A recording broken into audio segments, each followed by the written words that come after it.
Hello, everyone. I'm Sarah. And I'm Ashley. And this is your Weekly Dose of Wicked.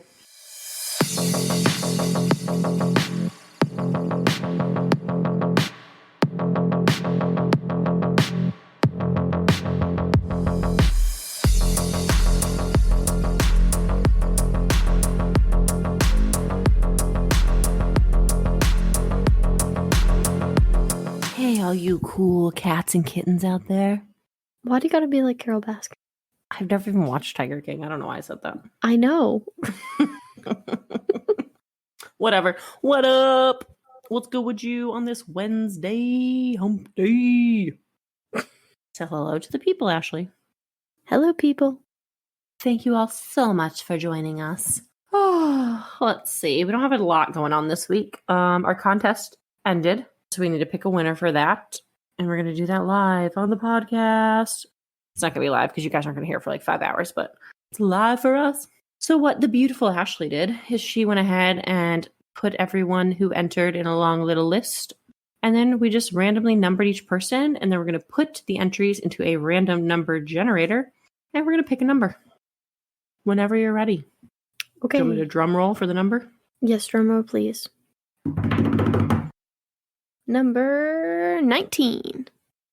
Number 19. And I'm going to butcher this name.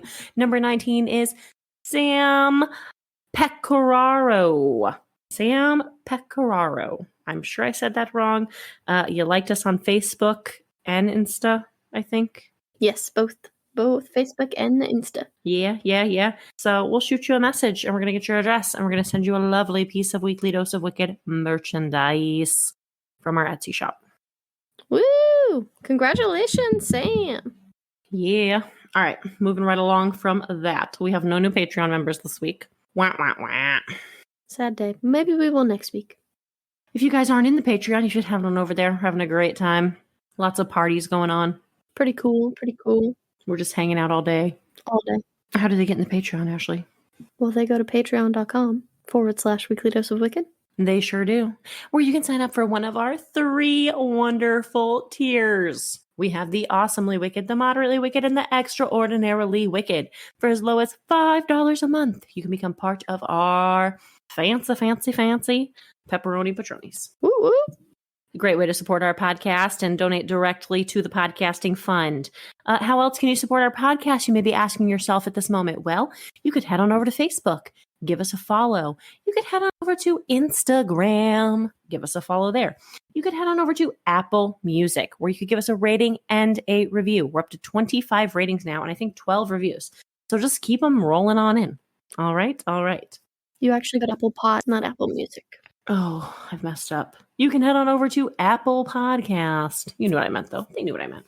We're tired. Mm-hmm. Yes, we are. Because we're slackers. Always, every week. That's it. They can give us reviews. They can follow us. They can go to the Patreon. If you guys have a case you want to hear, there's 2 ways you can make that happen. You can submit a request on our Linktree, which is available on our Instagram. I should probably add that to Facebook too. But I made a fun little Google Doc where you can request cases.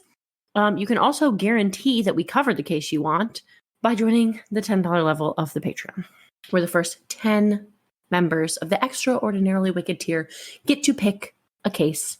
All right. Any other fun news this week? I don't think so. We got Ashley officially moved, so we're done with that bull squash for now. Until we do it again. In a few months. I had my weekend away of no children. It was lovely. We don't really have much else going on in our lives. Pretty boring. Yeah, we're pretty boring people. All right, whatever. Let's get to what you guys actually came here for. This week's case, as promised. This week's episode is a Pepperoni Patroni request from the fabulous Melissa Greenwalt. Melissa Greenwalt requested this case almost a whole month ago. But again, we're slackers. Well, we are slackers, but we also wanted to give it the attention that it deserved. So, as pretty much all of you should know by now, I literally just said it, but the first 10 people to sign up for the Extraordinarily Wicked tier of our Patreon have the honor of requesting a case. Any case, the damn well, please, and we'll cover it for them. So, Melissa, this one's for you. Hope you love it. I hope so. I gotta tell you, Melissa, I don't know if we can be friends after this. That bad? It's a pretty rough case. Okay, so Melissa told us, I'm just joking. We'll always be friends. It was just a joke, Melissa. Melissa told us about this case. She said that it took place like a half an hour from where she lives. So it took place in Ohio. So this week's trash bag of a person is Matthew Hoffman, ladies and gentlemen.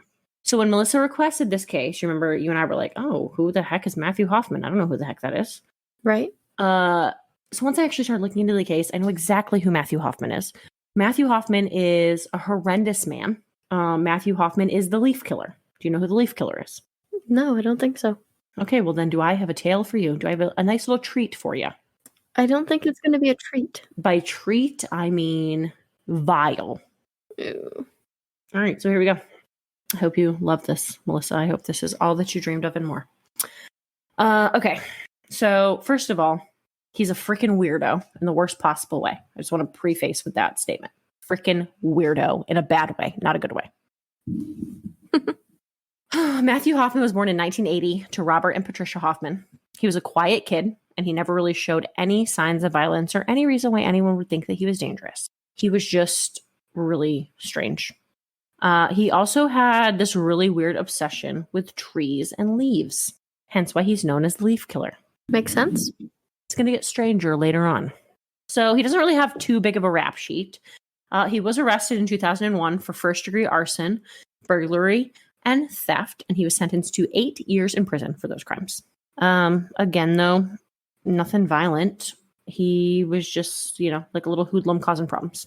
So, after this time in prison, it's when Matthew's obsession with trees and leaves got really, really, really just bothersome. In prison? After prison, when he got out of prison. Okay, sorry. I don't know if it was all of the time away from the leaves and trees that really triggered this or what, but this is when it really became an issue. Well, that's what I was thinking. He doesn't have access to leaves and trees in prison, so... No, it was after his 8 years in prison. Okay. I'm on board. So, his neighbors claimed that he would trap and kill squirrels. He would then grill them and eat them. Yummy. So, I listened to a bunch of different podcasts about Matthew Hoffman over like the past 4 weeks. Like I've probably listened, I think I've listened to every podcast on Matthew Hoffman that's available on Apple Podcast. I've also watched multiple shows, read a lot of articles. Most of the podcasts that I listened to, though, had a really big issue with him cooking and eating squirrels. Like they were really, really disgusted by this. Sterling might kill us, but Sterling hunts squirrels and eats them. Yeah, I mean, I don't think that's like super weird. To me, it didn't really strike me as weird at all. Like Sterling is our brother. He's been on a page. Oh, hey, Sterling. There he is. Well, there he is. You guys can't see him, but he's popped his head in. He can't even hear us. We're talking about you. What? Talking about you eating squirrels. Oh, all the time. They're delicious. Did you guys hear that? They're delicious. Yeah. So all of these other podcasts, though, they were really, really grossed out. What did he say? He said, I can't wait for the first frost so I can devour me one. Yeah. Okay. I have that in here. Okay. So Sterling 100% hunts and eats squirrels. He's done it since he was like, 8? Yeah, super little. Yeah, I mean, he was really little. He has a BB gun that he would shoot them with when he was really little. And our mom grills them for him, and he says they're delicious. I had my next little note here was that he knows what time of year it's safe to eat them, which is after the first frost. After that, I guess the first frost kills their bacteria. Is that what it is? I don't know. He knows. He knows you can't eat them until the first frost. Should I call Sterling back in? No, I don't want to know. I also think it's super gross to eat squirrels, but I didn't think it was that weird because Sterling does it, and he swears they're delicious. Yeah, I mean, I think it's gross because, not necessarily gross, but, I personally would not kill and eat squirrels because that's a lot of work. I don't like to work for my food. It is a lot of work, and also, there's not a lot to them. But, Sterling's even fed them to Jacob, and Jacob says they're good, too, and Jacob's my husband. So, maybe it's just because we're, backroad hicks. I don't know. Yeah, I mean, I don't know. I think, in the South, it's pretty normal. Maybe in Ohio, it's not. But I feel like in the South, it's definitely normal to eat squirrels. Yeah, I would agree. But I just thought, to me, it didn't really strike me as that weird. They were like, he was so weird. He was hunting squirrels and eating them. And I was like, oh. Yeah, I mean, I personally think it's gross, but, I don't think it's weird. Yeah, me neither. Okay. And maybe also, though, it's mom's fault he does it because the rule's always been if he kills something, he has to eat it. So she's going to turn him into Dahmer. That's not funny, actually. No, it's not, but it kind of was. Highly inappropriate. Okay, let me pause, though. I know that this is not a case about Dahmer, but let me tell you something. So today at work, my coworker was like, hey, Ashley, have you watched Dahmer yet? And I was like, oh, no, I haven't got around to it yet. I've been busy, haven't had a chance, whatever. I really want to. What, talking about it. And he's like, okay, but you're familiar with Dahmer, right? And I'm like, well, yeah, of course, I know who Dahmer is. And he's like, okay, let me tell you a hilarious joke. I was like, okay, dude, go ahead. So he says, Dahmer gets executed, and the whole prison celebrates. They have a feast of Dahmer knows pizza. I mean, yeah, that's pretty funny, I suppose, but highly inappropriate. It is very inappropriate, but I thought it was pretty funny. Okay, anyways, doesn't matter. Away from Dahmer. Regardless, whatever. Mom always told him if he killed something, he had to eat it. So it's her fault to eat squirrels. Whatever. If that's super weird for you guys and then we lose listeners, I'm sorry. I mean, we're not the one that eating squirrels. Our brother is. I mean, I know, but I don't know. Some people are weird about that kind of stuff. Okay. So the neighbors super bothered by the fact that he was like hanging out, trapping and killing squirrels. He was grilling them. He was eating them. They were also really bothered by the fact that he would climb the trees in his backyard. You're sure you don't know anything about this guy? Like, you haven't heard this at all? No. Dude, he's so freaking weird. Okay. He would climb the trees in his backyard. He would then sit in the trees for hours, and he would just, like, watch everyone in the neighborhood from these little perches up in his trees. That's weird. Yeah. Why? Like, just to people watch? Because he was weird. I don't know. He was just weird. He just really liked trees. He really liked to hang out with them. Okay. Fair enough, I guess. So sometime between his release from prison in 2009 and the things that he did to become the leaf killer in 2010, Matthew got a job working as a professional tree trimmer.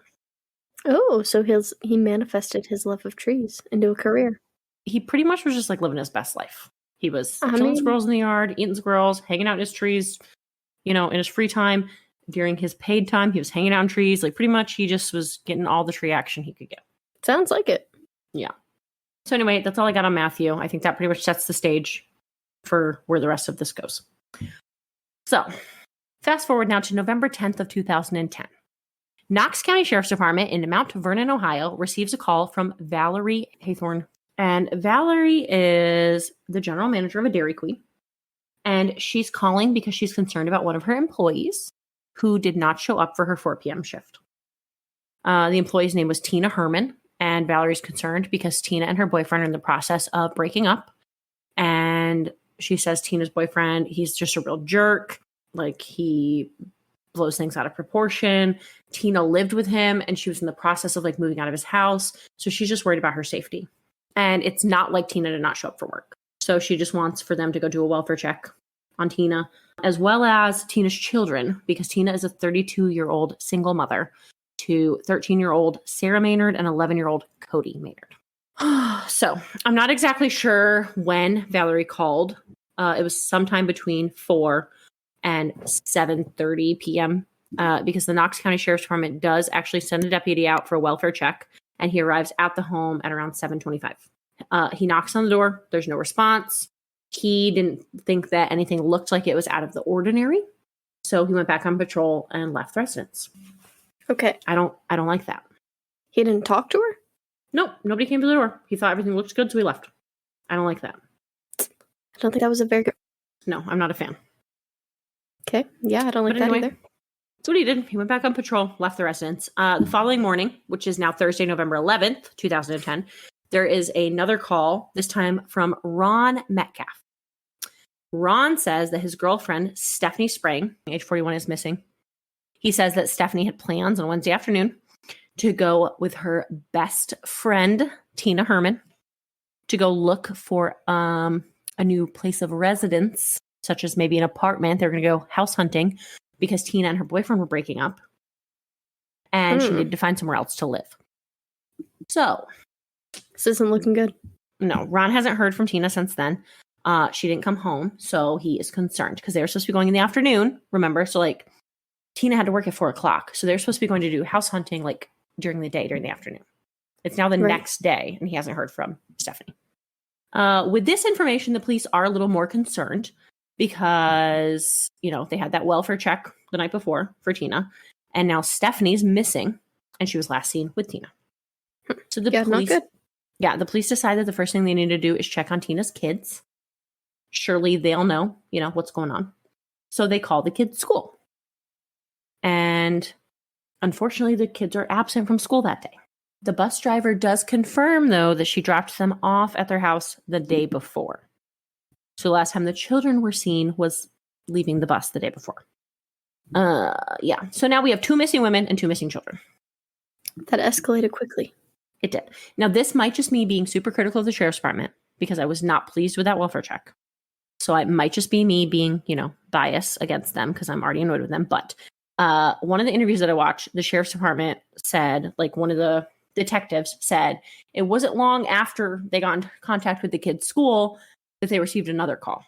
So Ron Metcalf called in the morning. They check on the kids aren't at school. So that time frame to me, even being like super lenient on this time frame, he said he called in the morning. So let's say he called 10 or 11 o'clock. That's morning, They call the kids' school. The kids aren't at school. Let's say it took an hour. Let's say it took 2 hours for them to get in contact with the kids' school to find out they weren't there. By that point, we're still looking at what? I mean, like 1, 2 o'clock?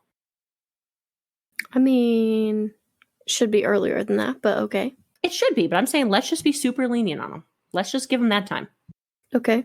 So let's just say 2 o'clock. All right, sounds good. We have that information. Let's just say we have that information by 2 o'clock. By 2 o'clock, I mean, really by like 3 o'clock, they're probably out of school.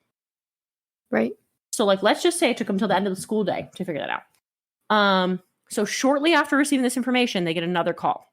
This call is from Valerie Haythorne again. The boss?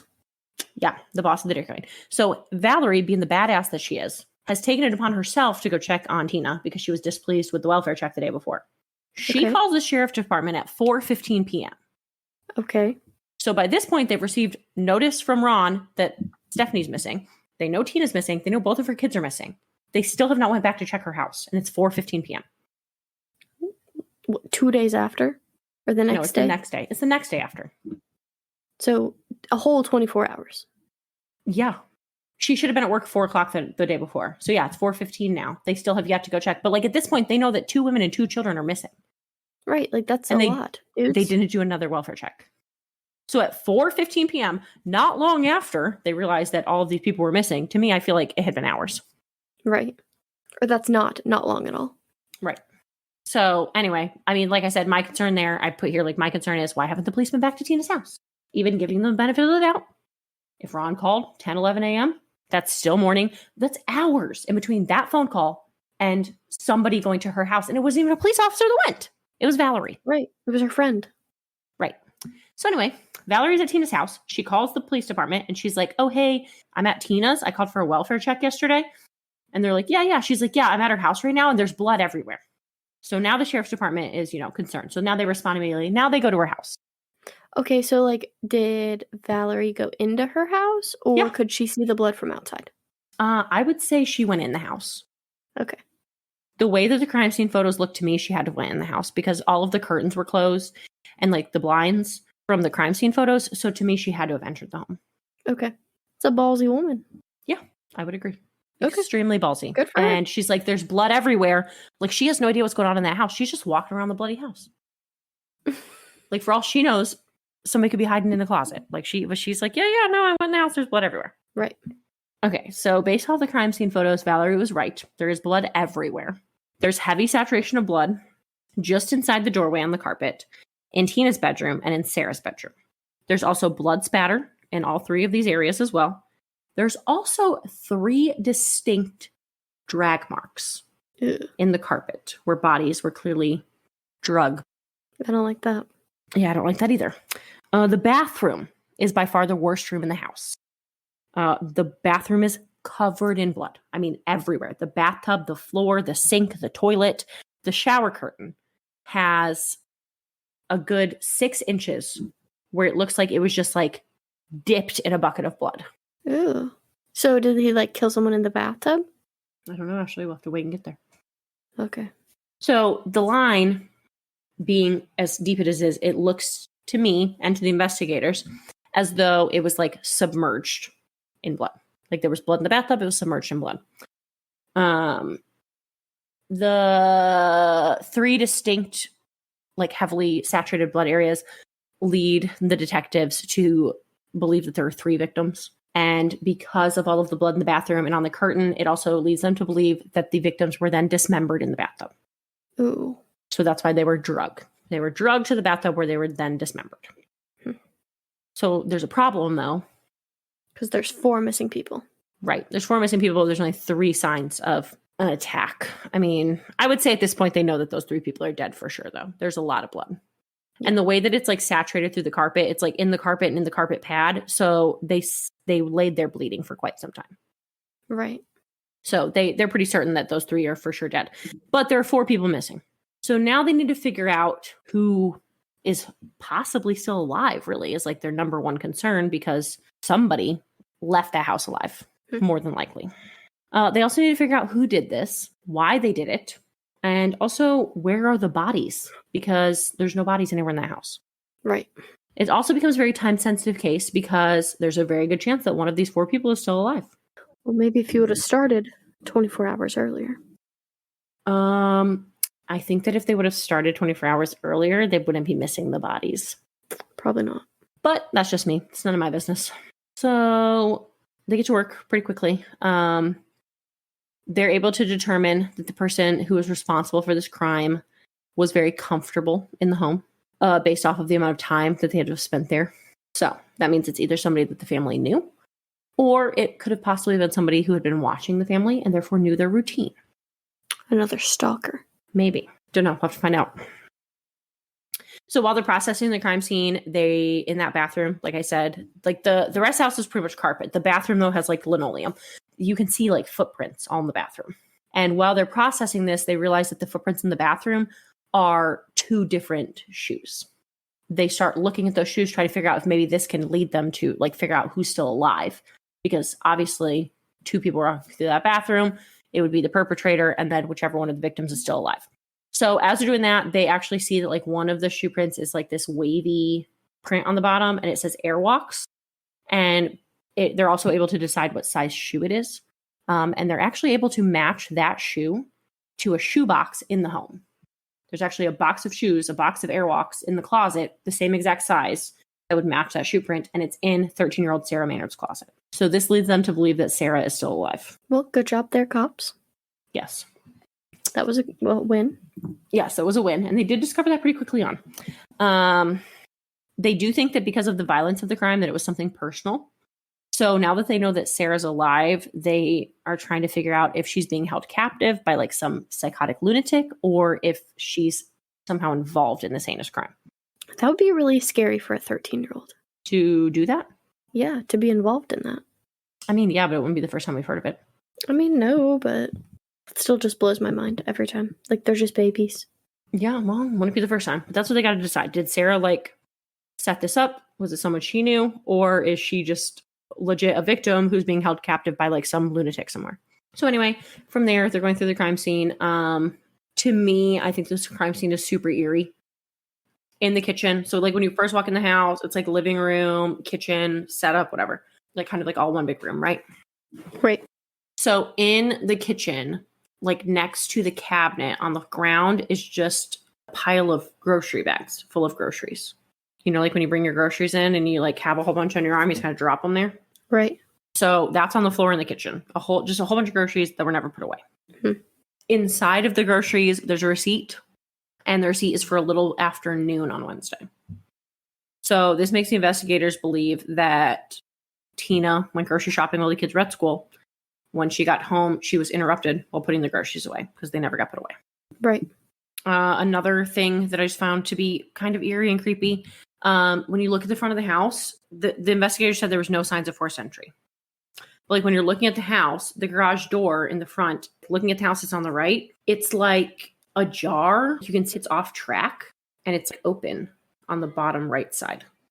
Like it's, so you're putting your hand like diagonal, so it's like messed up like diagonally?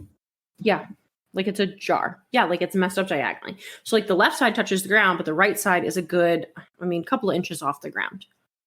Okay. Like it's not properly on track. You know, like when you open your blind and you're like, meh. Yeah. Yeah, so that's what the garage door looks like. So there's no other sign of forced entry. So the detectives are like, I mean, if somebody came in, they most likely came in through that garage door. Right. Because it's not properly on track. Another thing they notice is that Tina's car's gone. Her Ford F-150 is missing. So the first thing they do is they put out, I was going to say an Amber Alert, but that's not right. They put out an alert on Tina's car. Since it's gone, more than likely it's being driven somewhere. They also check the garage now that they see that door's ajar to see if there's like anything in the garage.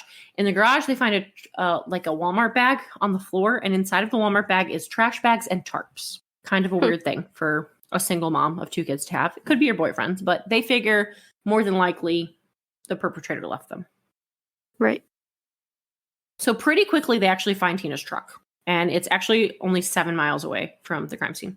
Not far at all. Nope. They think like, okay, sweet, we found it quickly. We're gonna get DNA and fingerprints off it, but unfortunately, they don't actually get anything off the truck. So, I mean, pretty much they have everything they can get from the crime scene, and it's really not much to go off of. First thing they're gonna do, obviously, is call in Tina's boyfriend because it's always the spouse. Always. So they call in Tina's boyfriend. His name is Greg Borders. He comes in for questioning on Friday. So by now it's Friday at 5:30 p.m. So it's now been 48 hours since that first welfare check was called in. So not great. He says he left for work on Wednesday morning around 3:40 a.m. He says he spent the whole day at work. After work, he had made plans to go hang out with his friends and to stay the night at his friend's house. And then on Thursday, they were going to get up and they were going to go golfing. So he says he left Wednesday, 3:40 a.m., never came back until late Thursday. And by that point, they'd already discovered that everyone in the house was gone. So obviously he didn't go home. So they do check his alibi. He worked at a Target distribution center.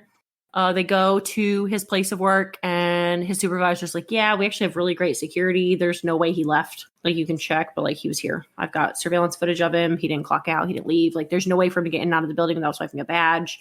There's no way that he could have left and come back during those hours that the crime had to have taken place. Because by this point, they figure it had to have been between noon and 4. Right. So they rule him out pretty quickly. They're like, yeah, his alibi is rock solid. He didn't kill these people. So they rule him out, and they actually don't really have any other suspects. There's not really anyone else in any of their lives that they think are really good for this crime at all. So now they start thinking maybe it was a stranger, which is just kind of weird because like the attack was so gruesome. It really looked like it was going to be a personal attack. Right. So they really started to focus heavily on that Walmart bag in the garage that had the tarps and the, trash bags in it. So they're actually able to work with the Mount Vernon Walmart, and they are able to find a transaction that matches the items in the bag. Oh, that's good. Yeah.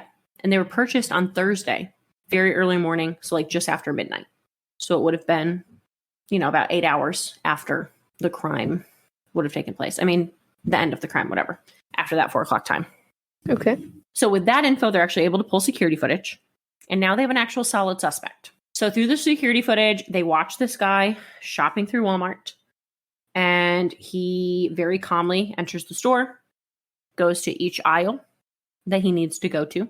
And like he does it very smoothly, like he knows the store very well, almost like he's shopped there before. So then they're like, I think this guy's probably local, right? Since he knew exactly where everything was that he needed. As he's on his way to the checkout, he grabs himself a turkey sandwich. He also gets some 2 liters of soda. And then he also peruses the clearance rack and buys himself a shirt for $1. That's exactly what I would do. Yeah. So just the way that he is so calm, cool, and collective is terrifying to me. Yeah, very. And to pretty much all of the people, I mean, all of the professionals say the same thing. They're like, yeah, this is definitely signs of a sociopath. He just murdered multiple people violently, and then he just goes and peruses Walmart. I mean, if he is the one that murdered people violently, then he's already a sociopath. Well, no, for sure. But this screams sociopath for days. Just really weird. Yeah. I mean, at this point, they're pretty certain that this dude just brutally murdered 2 women and an 11-year-old little boy. And then he's just casually shopping Walmart. Yeah. No. Looking for supplies to dispose of the bodies. And then he's like, oh, hold up. I'm hungry. Let me grab a turkey sandwich. Yeah. Okay. You suck, dude. Yeah. He's a real trash bag. So anyway, they're able to watch the footage. They see him leave the store. And when he leaves the store, he gets into a silver Toyota Yaris in the parking lot. They are hoping to get a tag, a license plate off of it. But they don't get the right angle. They don't get one. So instead, what they do is they just start to look for like Toyota Yaris's registered within the county. Because like I said, they're like, well, this guy's got to be local. He knew exactly where everything was. He shopped at this Walmart before. Right. So they start looking for the Toyota Yaris's in the county, and there's actually quite a few of them. But they start clicking through, and on the first page at the bottom, they come across Matthew Hoffman, who is a registered owner of a silver Toyota Yaris. And wouldn't you know, but his license plate picture actually looks just like the guy from Walmart. Wouldn't you know? And even crazier, the shirt he's wearing in his license picture is actually the exact same shirt he's wearing at Walmart. Oh, wow. Very unfortunate coincidence for Matthew. Yeah. I mean, it's a good coincidence. Not for him, though. Well, he probably shouldn't have been a douchebag. So now that they have Matthew, I was going to say Matthew Yaris. That's not his name. No. Now that they have Matthew Hoffman as a suspect, they pull up his address. And wouldn't you know, he lives just 0.4 of a mile from the crime scene. Ooh, that's close. So right around the corner. So now that they have this big lead, they have to work really fast because they have no reason to believe that Sarah's no longer alive. They have to get a search warrant, obviously, because, laws. You can't just go kicking in doors without warrants. No, that's frowned upon. Yeah, so they have to get a search warrant. So they do that. And by this point, it's now Monday, November 15th. So we're now on day 5. Well, I mean, 5 days is, I feel like, pretty good for having a pretty solid suspect. I mean, I would agree, but I just don't think it's looking great for Sarah because that's a long time to keep someone alive. No, not good for Sarah at all. Mm-mm. They show up at Matthew's house. They kick down his door because they have a warrant now. They're pretty quickly, they come across Matthew within the home. There's a weapon within reach, so they go ahead and apprehend him and get him out of the house. They then begin searching the house for Sarah. And this is where he's just such a freaking skis ball. The whole house is just full of leaves. Inside his house. Yes, inside of his house. So there's like piles of leaves in the rooms, like in the living room. There's like piles of leaves. There's grocery bags full of leaves tied up into nice little packages and like stacked across the wall like bricks. There's just freaking leaves everywhere. Like it's just, I don't know. I don't understand the leaves. Are they like fresh leaves or like Yeah, he collected leaves? them over the past few days. Huh, interesting. Mm-hmm. Just a whole bunch of leaves. He really, really, really loves leaves. Okay. Well, everyone's got their kinks. Yeah, well, there's like piles of leaves. And so the officers are thinking like maybe he was piling the leaves to hide the bodies of his victims. So they start like poking them and they're like, hello, if there's anyone in here, please move around. But nobody moves. It's just piles of leaves. There's really no point for the leaves. He just wants friends. I don't know. It's just weird. So anyway, they search the whole upstairs of the house. They find nothing. So then they go ahead and they make their way into the basement. Some sources said basement. Some sources said crawl space. The pictures of evidence, there were stairs. So, I mean, I think it was probably more of a basement, but it doesn't really matter. Either way, under the house, they go under the house. And again, leaves. Just leaves everywhere. There's like leaves down the stairs into the basement. I don't know. There's a lot of leaves. So finally, in the basement, they come across, there's like this hole cut out in the wall. And in that hole, there's a bed of leaves made. And lying on the bed of leaves is Sarah. Oh. Is she alive? She's tied up. She's exhausted, but she is still alive. Oh, good. So here's this poor 13-year-old little baby tied up in a basement on a bed of freaking leaves. I mean, not good. Bad. But. I mean, good that she's still alive, but creepy. Yeah, creepy that she's lying on a bed of leaves. Very, very creepy. So now they have Sarah alive. They have Matthew in custody, obviously. They need to find the other 3 victims because they still don't have any bodies. They still have no idea where these bodies are. So Sarah's able to actually like tell what happened, her version of what happened. Obviously, she wasn't there the entire time, though. So she's not sure, of like what happened prior to getting there. She essentially says like she got home from school. Her and her brother got off the bus. They came in the house. She shut the door behind her. She bent down to take her shoes off. And when she did that, she saw the blood on the floor. So then she started to call for her mom. She doesn't get an answer. And then Matthew Hoffman appears with a knife and she ran to her bedroom. She then heard Kody's cries for help. Kody was murdered in the living room. And she then said that Matthew came to her bedroom where he put the knife to her chest. It was covered in blood. He then tied her up. And that's really the end of what she said. She says he threw her in a car, drove her down the road a little bit, Finally, the car stopped. He drug her down the stairs. He pushed her down the stairs, whatever, like forcefully took her down into that basement crawl space. He then threw her on this bed of leaves he had made, where he then left her. He did sexually assault her multiple times over the next few days while he held her captive. She said, honestly, she was just so glad to be free that prior to that, she just kept thinking, like, is today the day I'm going to die? Oh, that's horrible. Terrifying. She was 13 years old. Yeah. So police start to, try and question Matthew Hoffman, but he really just wants no part in this. They have a couple of days with him before he asks for an attorney. So they just try to get anything out of him that they can, but he's just not giving up, like, where these bodies are. Does he admit to doing it, or he does not. He doesn't really want to answer any of their questions at all. So essentially they're like, when they searched his house, they did actually find like a big hunting knife that very likely is what was used in the attacks. They said like it definitely could have been used to dismember the bodies.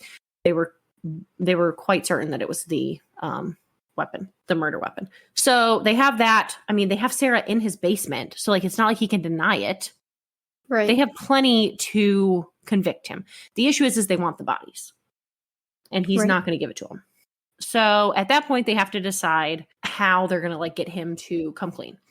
So in Ohio, they do offer the death penalty. So that's kind of their bargaining chip, is that they offer to him, they will take the death penalty off of the table if he will tell them where the bodies are. Does that work? Well, so depending on what sources you read, some sources say that was enough. That caused him shock. Other sources say that he had another demand, and that was that there was some wildlife involved, some trees involved, and they had to assure him that the trees would not be damaged in extracting the bodies. Okay.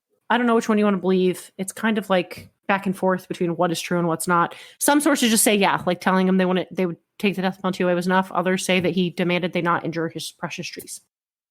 Okay. I can't say that I think it's, unlikely that is the case, because he did have a big love for trees. Right. So essentially, whatever, they finally get him to talk. He gives them the full story. He does end up admitting pretty much to everything. This is his version of what occurred. He says that November 9th, he arrived at the home and he positioned himself in the woods across the street. He then climbed up in a tree and positioned a sleeping bag, and he camped out there until the next morning. So super creepy. Yeah, just a little. Yeah, so apparently he ditched his car like a mile up the road, walked the rest of the way, camped out in this tree overnight. He then waited until the kids went to school, and then Tina left. He then entered the house through that garage door. When Tina returned from the store, he was able to overpower her. He then drug her to her bedroom, where he stabbed her several times with that hunting knife and killed her. He was not prepared, though, for Stephanie to show up. He did not know that was going to happen because that was not their normal routine. So Stephanie actually arrived as he was killing Tina, and she just let herself in because it was her best friend's house. So she just came on in the house, discovered him killing Tina. She took off running. I don't really know why, but Stephanie ran into Sarah's bedroom. That doesn't really make sense to me. I'm not really sure why Stephanie wouldn't have tried to have gotten out of the house. Yeah, maybe her thought process was that room was closest and she could jump out the window. Possibly, I'm not sure. Anyway, obviously Matthew Hoffman found her in Sarah's bedroom, where he then stabbed her repetitively in the chest until she also died. After that, the family's dog started to bark pretty crazily, so he then killed the dog. He then drug them all to the bathtub where he dismembered them. As he was finishing the cleanup of these first two murders, the kids arrived home from school. He said that as soon as they walked through the door, he attacked Kody. So he stabbed Kody in the back of the head, killing him immediately. He then did stab him multiple times after he was done. Why? Because he's a sociopath. He's just a little boy. He's a sociopath. I mean, there's absolutely no reason for any of this. Ugh, okay. He then chased Sarah into her room, where he tied her up with a cord from her fan in her bedroom. That's where the timeline kind of gets iffy, though, too, from here. So he did that, whatever. He then had to dismember Kody. So it's said that he dismembered Stephanie and Tina and put them into trash bags. But he never went and bought the trash bags until midnight. Right. So he didn't have those trash bags. So my thought process there is what he actually did. So it says he then actually took Stephanie's Jeep, threw Sarah in the Jeep with the dead bodies is what it said. But again, this timeline, I don't know. I don't know if that really makes sense to me, but this is what it says. He then threw Sarah in the Jeep with the dead bodies in trash bags, drove the Jeep to his car a mile up the road, where he then transferred the bags to his car and put Sarah in his car. He then drove to his house where he put her in the basement, and then he went and got rid of the bodies. But again, to me, like, that doesn't make sense unless he just hung out in the house with Sarah for hours. And he also didn't have the trash bags. Right. So at some point he would have had to leave Sarah and go get the trash bags. Right. So there's just some contradiction in that, I feel like. Because some of it says, like, that's what happened. Others say that he put the bodies in the Jeep and left Sarah, like, at his house while he went and got rid of the bodies. I don't know. I mean, to me, that doesn't really make sense. To me, what I feel like had to have happened, and again, this is pure opinion based off of the evidence, I feel like he had to have killed them, taken Sarah, sure, maybe he took her in the Jeep to his car, where he then took her back to his house. He then went to Walmart in his own car and got the trash bags. Right. He then went back to the house, got the bodies in the trash bags, loaded them up in the truck, probably, that he ditched 7 miles down the road. Right. Or even put him in his car. Either way, like, he had to get rid of both of those vehicles. I don't know. Some of that to me is just kind of iffy of, like, how that even took place. Yeah. Regardless, had they done the welfare check at 7:25 p.m. that first night, the bodies would have still been in the house. Right. Because he never got the trash bags until midnight. Right. So if they would have actually done a good welfare check. Right. Yeah. So anyway, whatever he said, like, that's what happened. Honestly, it doesn't really matter. Either way, he's a piece of trash. He said he then, went home. He was tired. He took a nap in the basement with Sarah, where he handcuffed her to himself, or, like, tied her to his body so she couldn't escape. So that had to have been terrifying. Right? What a freak. Yeah. Freaking weirdo. So did he give any reasoning of why he killed this family? He said it was just a burglary gone wrong. Except he slept in the tree and watched them. Yeah. No, 100%. And was anything missing other than the vehicles that he ditched? No. So how was it a burglary? That's what he says. He says he broke in to burglarize, and it just turned bad.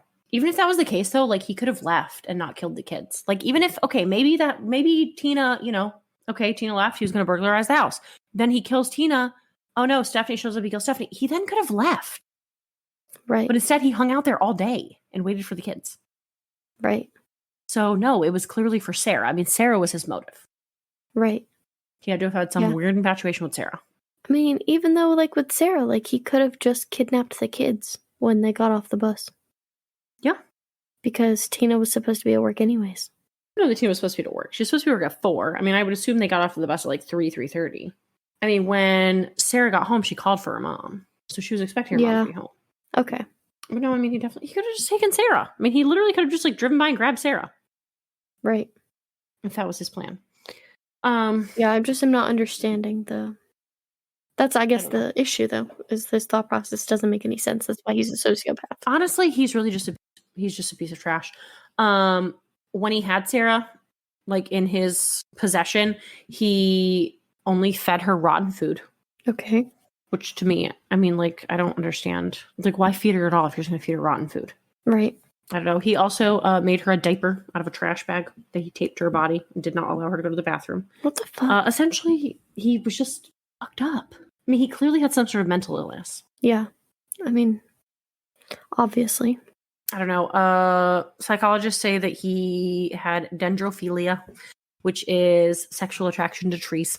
Okay, so why didn't he go marry a tree and leave poor Sarah and her family alone? I don't know. I wish I had answers for you, but I really don't. Are you ready to know where the bodies are, though?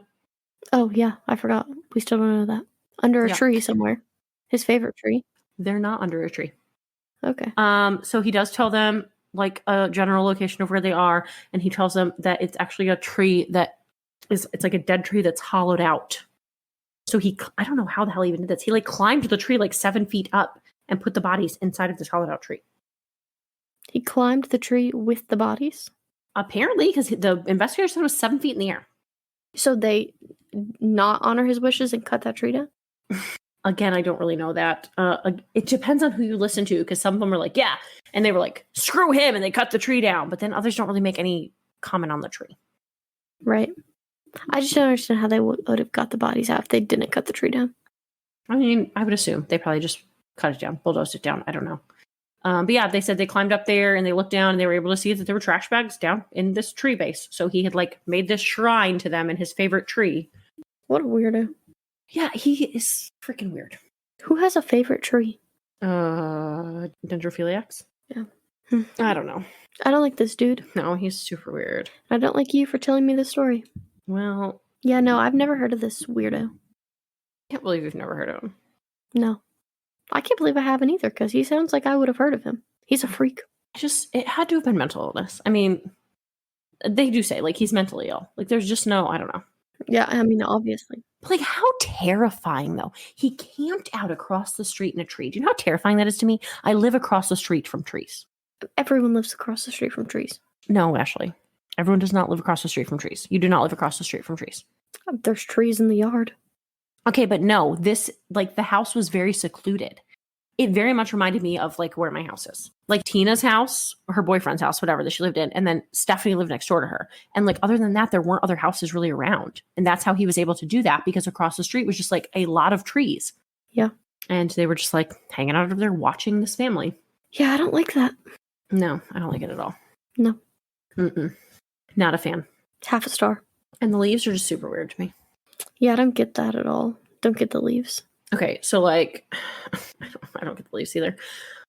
It's just so weird. So, just look at this bathroom. So you can see just exactly how weird it is. One of the, I don't know that it was an investigator. I think it was a psychiatrist, maybe. She had said possibly the leaves were, he was using them as, like, a soundproofing. How would leaves be soundproofing? Because it would, like, muffle any of Sarah's, like, screams. Like the noise. I guess. It's no different than, like, our podcasting mics. Like, our podcasting mics pick up less background noise when there's soft stuff around you. Like, the fuller the room is, the less background noise it picks up. Oh, yeah, that's weird. Right? Yeah, super weird. Mm-hmm. And I also have the same shelf that he has in his bathroom. Mm-hmm. Time to throw that away. Mm-hmm. Except mine's black, not brown. But It's the same thing. mm-hmm. I don't know. He just, I don't know. Super weird. Super weird, dude. And honestly, I feel like even after, like, researching, I have more questions than I do answers. Yeah. Like, why? And we're probably never going to know that, so. No, probably not. He's already given his confession. What is this random pile of leaves? Just like his house. One of the rooms in his house full of leaves. Yeah, I don't know about that. Yeah. You have any more information, or just leaving me with lots of questions? I'm just going to leave you lots of questions. And I hope that Okay, that did justice for the victims, and that Melissa got what she wanted out of that. Yeah, she probably knows the case better than you do. Probably. It's from her hometown. I would assume so. Should have invited her to do the podcast. Oh, we should have. That would have been fun. Alrighty, well, I think I'm not going to be able to sleep tonight, so thank you for that. I never told you his, like, the outcome of his trial. Well, hurry it up. Come on. I forgot. I'm sorry. I got distracted. Well, obviously, he pled guilty to multiple charges, and he was sentenced to life in prison without parole on June 6, 2011. So that's essentially it. At least he pled guilty. At least he is in jail forever. This is true. Anyway, that's all I got, though. So, yeah. Okay, well, he's a creep. And thank you. Thank you for that. Yep. Thank you for giving me nightmares of leaves. No problem. It is that time of year. They're all falling off the trees. Time to go collect them and make myself soundproofing. Why? Maybe that's why Melissa wanted us to do it. Because maybe she was sick and tired of us hearing about how much we love fall. Yeah, maybe. She's like, gonna make those bitches hate it. She was like, oh, you like fall? Listen to this, you little bitches. Maybe. You're not going to like that fall now that all the leaves are falling. Make you think of the leaf killer. Yeah, for sure. Definitely will. I'm just kidding. I don't think she'd ever do that. She seems super sweet. She also agreed with me that Starbucks was overpriced. It is overpriced. I never said it wasn't. Overrated. Doesn't mean it's not delicious. Mm-hmm. Whatever you say. All right. Well, I'll see you next week. Okay. I say that like I'm not going to see you in 2 days. Oh, whatever. You'll also see me next week. We'll see the rest of you next week. Ashley and I will see each other for our annual date on Friday. Annual? Weekly. Our weekly date on Friday. We're going to paint my bathroom. Yay. And go through your freezer. And take pictures of my wedding decor so I can sell it. Oh, true. That is true. Maybe we'll also unpack some boxes and see if we can find my purse. Probably not. Yeah, I don't know about that. They're not even here for this. They probably already signed off. But for any of you that are still here and who care, during our packing of Ashley's apartment, I lost my purse. And I think someone stole it out of my car. But everyone else thinks that I'm an idiot and I packed it in a box. I'm just saying, in the 2 years that I've lived there, I've never gotten anything stolen out of my car. Well, I'm very unlucky. That is true. So, doesn't really matter. I've already replaced all of my cards, so I'm mostly just upset because it was the purse I just got for my birthday. And it has your favorite wallet in it. Yeah, it does have my favorite wallet. I just have to buy you a new one. Maybe for Christmas. It's fine. All right, guys. Thanks for listening. All right. Thanks, Melissa, for that case. It was lovely. Okay, thanks. Bye. Bye.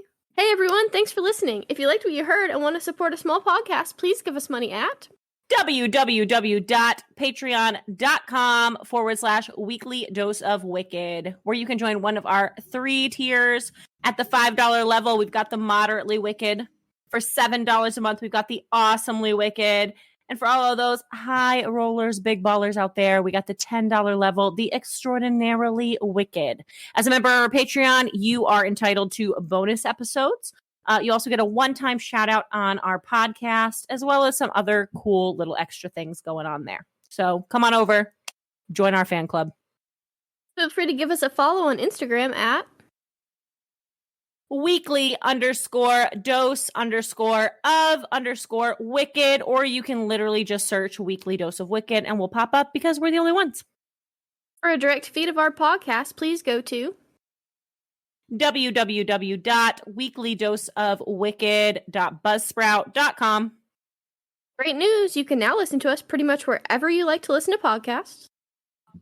That's right, folks. We are big time. You can now hear your Weekly Dose of Wicked on Apple Podcasts, Spotify, Google Podcasts, Amazon Music, Stitcher, iHeartRadio, TuneIn Plus Alexa, Podcast Addict, Podchaser, Pocket Cast, Deezer, Listen Notes, Player FM, Podcast Index, Overcast, Castro, Castbox, and Podfriend. The only place we can't seem to get ourselves on is Pandora. So we'll let you know when that happens.